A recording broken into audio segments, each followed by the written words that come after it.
की ना? सावन में ये धनिया दर्शन कैले रहू की ना?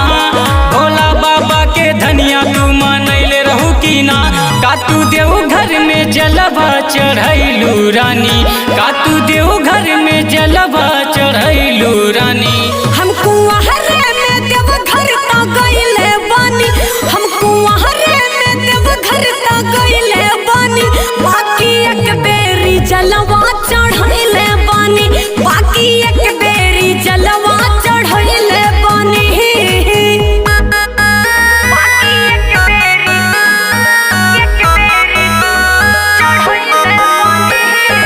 Music by Nitish Nayak.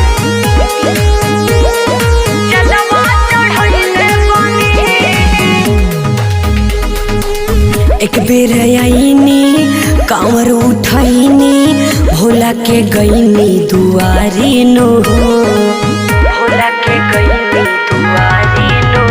हे भंगिया धातुर से बहुते सहूर से, भोला के कईनी जल ढारी नो।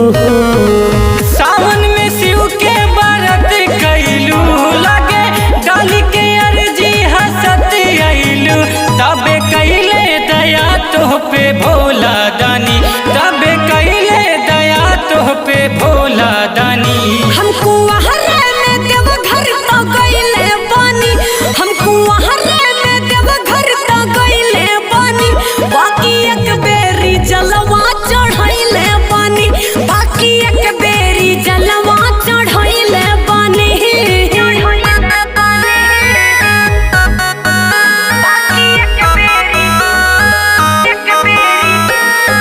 Music by Nitish Nayak.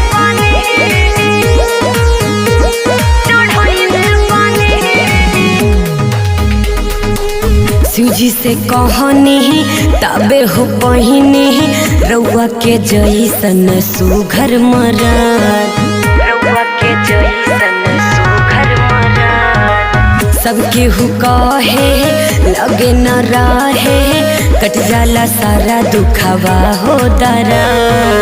पूजा के फल भरपूर पैलू, गाके भोला के भजन मशहूर भैलू। तबे शिवा के दिल के तू बनलू रानी, तबे शिवा के दिल के तू बनलू रानी। हम